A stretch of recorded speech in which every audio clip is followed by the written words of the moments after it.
Hiya, audiences! It's It Chapter 2. I saw it last night, but I didn't get around to doing the review. I was with my girlfriend who's not very comfortable being on camera. It made no sense for me to stick around and talk to myself for a little while. Plus, I have unlimited time on here, so it works out perfectly. And I have the internet, so I can, look up the cast list, which I'm actually doing that right now as I'm talking. So It Chapter 2, the sequel to the first one, takes place when they're adults. If you've read the books, seen the original TV series, then you know exactly how this is set up. As it stands, what does It Chapter 2 have on Rotten Tomatoes right now? It has roughly let's see. It Chapter 2 has gone down. Whoa! It's gone down to a 66. It's still fresh, by the way. That's still good, but last I checked, it was like at an 80 something, whereas this in the tomato score is like audience score is 85. But as time went on, not as many people started to like it. And I'll say this: I did not hate this movie. I like this movie. I think it's a good movie, but the problems of this movie are very apparent. At 2 hours and 45 minutes long, you could have easily shaved 20 minutes off this movie without difficulty. That, I think, is the biggest fault of this film, is that it is too damn long. Now, I say that, but while I was watching, I never found myself going like, I never looked at my phone, looked at the time or anything like that. I never did like, ugh. But you can feel the length of this. Like, this film takes its time a little too much. And they take their time with things that frankly don't need to be in this movie. Like, I'm glad they showed us the origin of Pennywise, to some degree anyway. Like him coming to Earth and all that. But here's the thing. To use a different movie this year, Godzilla King of the Monsters, King Ghidorah. Now, if you're not familiar with Godzilla lore, King Ghidorah is an alien. The three-headed flying dragon. He's an alien. And he's an alien in the Monsterverse, too. But you know what they do? They say, they talk about a legend of a Hydra that fell from the stars. You mean an alien? Yes. Anyway, it doesn't matter. It didn't take anything more than 10 or 15 seconds to do that. They take a while with this. Basically, Mike went on like a vision quest with some Native Americans who their ancestors fought Pennywise, and he drugs Bill so he'd, see the imagery as well. And it's like, okay, you could have shortened it. That takes about, 5 minutes to go through at least. And you could have shortened that down easy. The whole, what was it? What's his name again? Not Eddie, Ben, Mike. Where is it? What's the bully's name? Oh, what's the bully's name? Because he survived. We see him like pop out of storm, and he's fine too. There's no way he would have either survived or been in one piece like he was, but he lived and he's there. What was his name? Crap. I can look it up. I'm forgetting that bully's name, and it's driving me. Henry Bowers. So Henry Bowers, the whole him being driven crazy in a mental institution, Pennywise recruiting him again to kill the Losers Club. That all happens in this too. But the problem in comparing it to something like the book, even though I can't say I've ever truly read the book, I just know a lot of what goes on in the book. But the book or the miniseries is that it doesn't change anything in the overall narrative of the story. Henry Bauer being there doesn't change anything.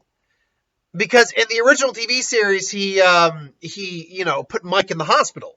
So it made sense that he played a part. He did something. He had an effect on the story. In this, he doesn't. He's just there. And you do get this fun little scene with, like, the kid who got eaten in the sewer in the first movie. The other bully with the makeshift flamethrower. You do get a fun, like, effect of zombie him giving him the knife. You get that, but take that out. There's nothing that Henry Bauer he plays no significant factor. He stabs Eddie in the face, but Eddie survives that and keeps going. So there's nothing. Eddie stabs him too. He doesn't kill him with that, but he stabs him. Only when Richie puts a tomahawk to the head from like an ancient piece in the library does he, actually put him down. And he throws him like, oh yeah, I just killed a man. I'm not okay. So shorten the Pennywise origin scene. Take out everything to do with Henry Bauer, because from the first movie, you could easily make the excuse that he died. You could easily make that. And nothing changes with this movie from that. So you take that out, you've easily cut 15 minutes, 10, 20 minutes out.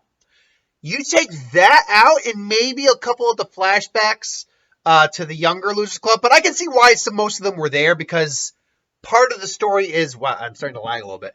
Part of the story is them trying to remember what they've forgotten about Derry, just because, being away from there for so long has, taken their memories away. And growing up has done that as well. So take that out, you might have had a much more compacted film. That could have worked. Now, on the whole, everyone is great in the film. Like, acting-wise, everyone does a great job. Bill Skarsgård is still creepy as Pennywise. He's still having fun doing that role. They really do go a bit more into the predatory side. Like, he is very much evil and a bit more CGI.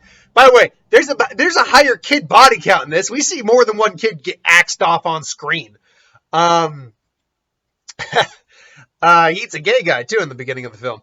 Or at least bites off his armpit, which I remember that line from the book, too, about, how, this clown bit him in the armpit.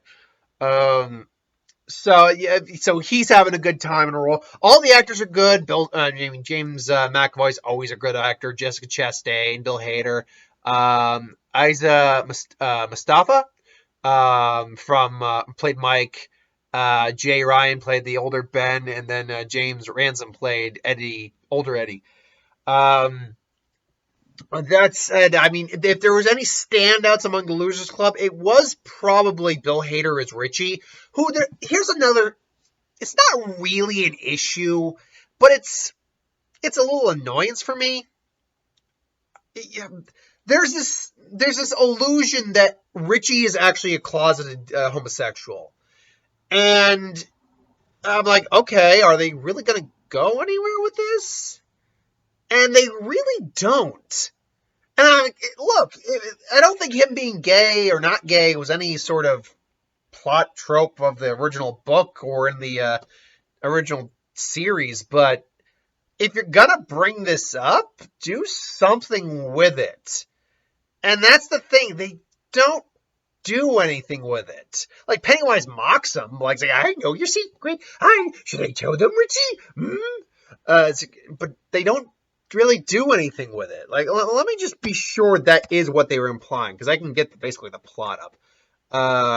It's chapter 2. All right, so and I'm not gonna. I mean, I'm already in spoilers as it is. They do also change some things up from the ending as well. Let's see here. Let's see. Richie.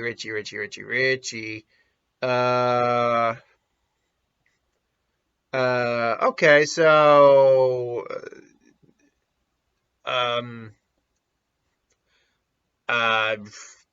don't really, yeah, I guess they were implying that, Richie was, a guy in the closet, so, cause they never address the issue, they never address that subplot, like, it's like, are you like gay? It's cool if you are, but are you? It's like, no, that never gets brought up.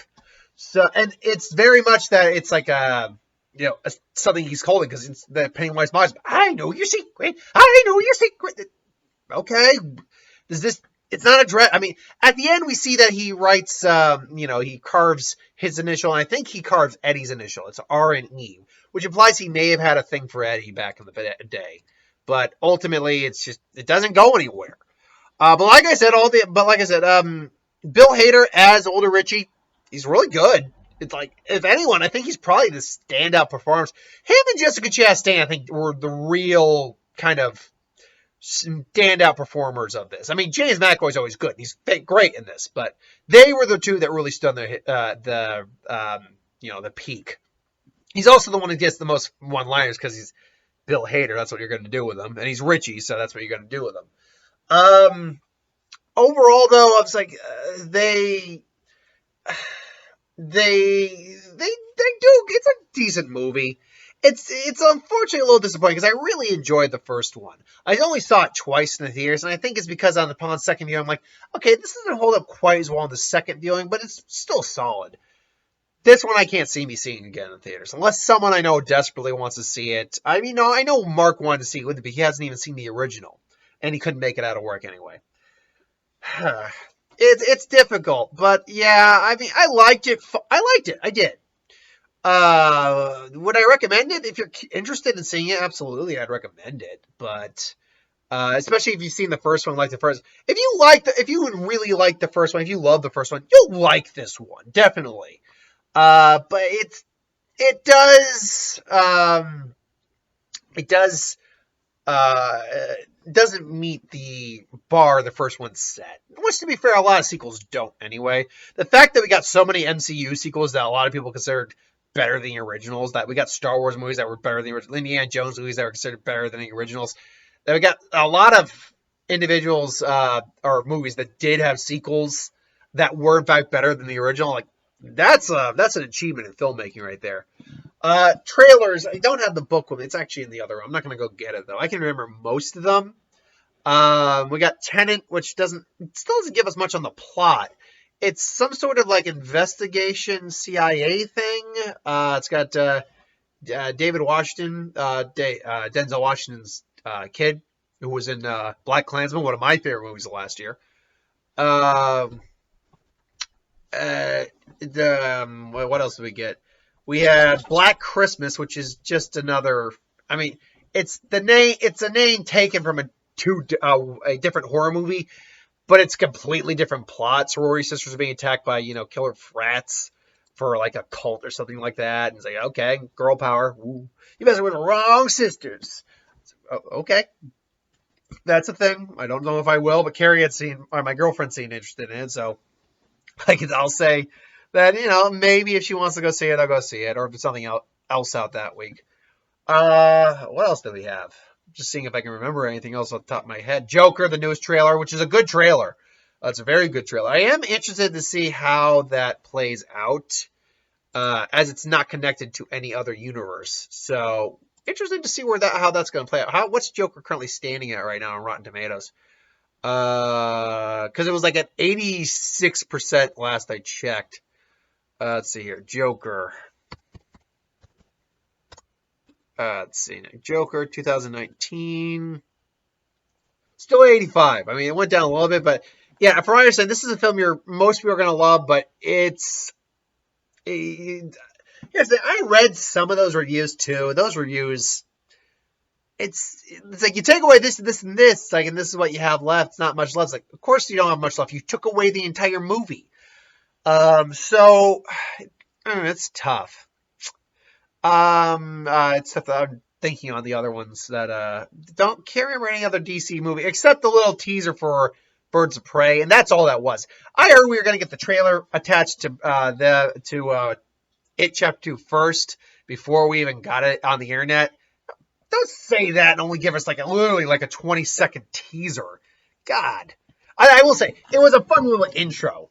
But yeah. We actually had quite a few movies. Oh, Dr. Sleep. We had Dr. Sleep, which does look good. It seems good. It's a bit of a King Sans in the last few. By the way, Sting King did have a cameo in the movie. It was a pretty good time. That was a good role. I thought Pennywise, he was going to turn to Pennywise, but nope, it's just Stephen King in the movie. It's like, that's cool. I'm trying to remember. I actually, oh yeah, Dr. Sleep, Tenet, The Birds of Prey. Most of these would have been our Warner Brothers films. So, Black Christmas, Blumhouse. Let me get the upcoming movie list up real quick. I'm pretty much done with the review, so let me get the upcoming movie list up quick and see what else is coming out this year that maybe I can remember. Oh, Hustlers. I remember that. I'll be honest, that's the movie I'm going to see next week, not The Goldfinch, because A, I've never read the book. So I know nothing about it. And B, it looks really depressing. Really depressing. That being said, maybe I have no doubt it might be a good movie. But I mean, it looks like one of those films that I wouldn't have a lot to talk about, if I'm going to be honest. Whereas, Hustlers with, J-Lo and a bunch of other women being strippers ripping off Wall Street. Terminator Dark Fate, the new Terminator trailer. That's the other one we got. That looks good. I like that. So yeah, I can get more out of that for a review than I can say the Goldfinch, especially if I've never read the book.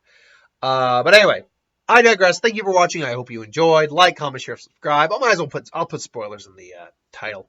Like, comment, share, subscribe. As always, you want us to review something, put in the comments below. Let us know. We'll do a review of it at some point. Ideas for who would win, Star Wars, superhero magic, what if, anything to do with the channel. Put that in the comments below as well. I'll get to that at some point. Excuse me. So I have no other video plans for right now, although, let's see. I mean, I might, mind you, go over. Yeah, I might go over like some of the Eldritch, Throne of Eldraine spoilers for Magic the Gathering. Not today, but maybe until like tomorrow before I go to work, because I'm not going until 2, so I'll have time in the afternoon. But anyway, yeah. Other than that, though, I have nothing else planned. I got a couple of reviews that have been requested, but so far I haven't found like a spot to watch those movies on. What are the options? 13 Ghosts, Raptor. Oh crud! What was the third one? I've had at least 3 new reviews. To be fair, I've seen at least one of the movies that they recommend. I can't remember what they are, but I'll get to them at some point. I could get them to. I could get to them. Wow, I could get to them tomorrow, or I could get to them a year from now. But I'll get to them, so don't worry on that. Till then, though, thanks for watching, and I'll see you guys next time. Later.